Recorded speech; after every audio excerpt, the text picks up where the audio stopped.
Hey guys, so I was asked to do a walkthrough of my 3x3 high pressure boiler. So I'll be showing you guys that today. So what we have here are tank carts going around on this track. Now this track has these water tanks, which are use these water tank siding. Now, I have a liquid loader here, and it'll take all the water from these two water tanks, and they generate 4 a second, I think. I'm pretty sure, because they go up pretty fast. And here's this. I have these world anchor, whatever you want to call it, so that they stay there, so that these stay loaded.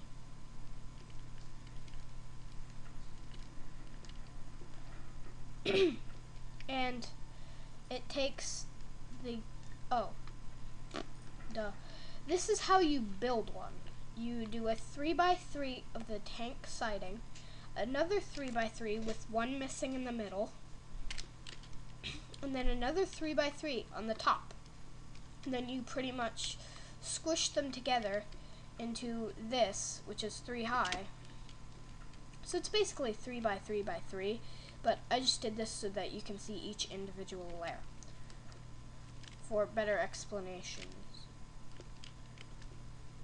Okay, and then the water tank cart goes through here, up this elevator track, which if you put the redstone on the top, it'll go all the way to the bottom, no matter how long they are. And then I have reinforced tracks that make it go faster. And then what you have to have is a boarding rail on top of your liquid loader and unloader. This is a liquid unloader.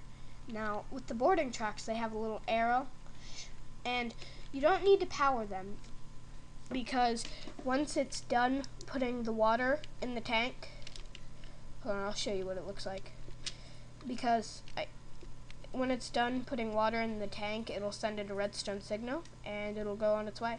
Now, unpowered will make it go down, and it will go to this track. Watch. Now, it's almost empty. It's almost empty. Come on. See? And then it just falls down. And then I have it so it'll loop around, and this one loops around as well.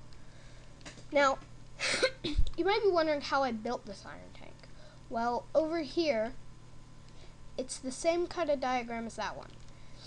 Now, it's a 5x5 here of iron tank wall, and then on each corner you put another iron tank wall with iron tank gauge. Now that goes across here in between each of the corners, and it goes up a level, the exact same thing, and then the top level is the same as the bottom level. Now compact that into 4 layers and you get this, and this holds 1,600,000 whatever units they measure by in this. And that's the tanks that I use. And so it has a water liquid unloader here that with a tank cart that does loops around here, keeping my high pressure boiler full of water. That doesn't need to be there. Let's go into my hand. And it ran out of fuel. Never mind. So in hindsight, I probably should have added more. Sorry. I was adding another row, but it just got really complicated, so sorry. I failed. I'm a failure. Okay. Don't laugh. It's not funny. But it needs to be always kept full of water, or it has a chance to explode. So be careful with that. Yeah, cool Coke. Now the boilers are made by using These ones are solid fuel fireboxes, these two here. These two here are liquid fireboxes. Now, here's a low pressure and a high pressure. Now, it's a 3x3 by 4. It's a 3x3 of solid or liquid fireboxes, a 3x3 of either your low or high, and then that up 3 times or as many times as you want, but I'm only showing you 3. And then to get my coal coke, I use this facility here. Now this one on the top distributes coal to all of these coal coke generators, ovens, and it'll cook it because it uses coal as its source, and it'll go through here, it'll come down here. Now you also still have to use your boarding rail.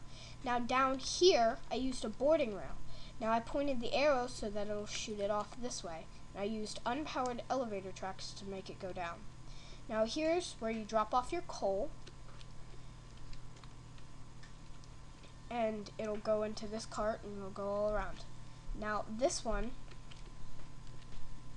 this takes all of the creosote oil from these coke ovens, puts it into these, and then this tank cart here will go around, and it'll collect it all, and then I'll show you once it comes back. Yep.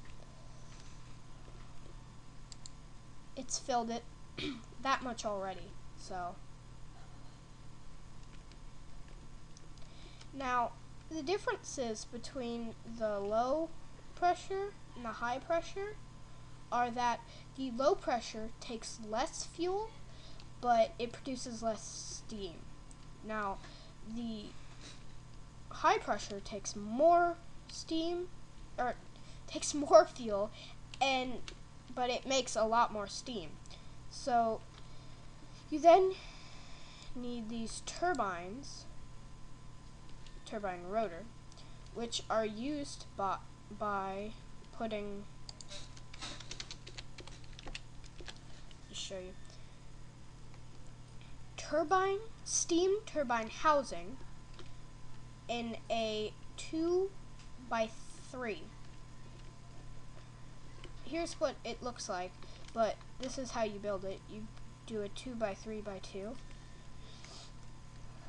and then put a cable up to them, and then your power source, and let's see, it's not outputting right now because it's full, and these ones, they're all full. So I take my advanced storage battery box, I go like that, I take my wrench, which I don't know why these wrenches are so expensive. It takes a diamond. Prices these days. Now it has to use the red one, and then I go like that, and then I use the storage upgrade. This is the advanced one, not the normal one. The normal one, you can't use these upgrades here, and these upgrades make it hold a lot more, so I just like to use them. And then this is a quantum battery box, which will teleport all over as long as the chunk is loaded, and it uses frequencies. So that's really about it. That's my walkthrough of a 3x3 steam engine, no pipes, and well, I guess I'll see you guys in the next video. Bye!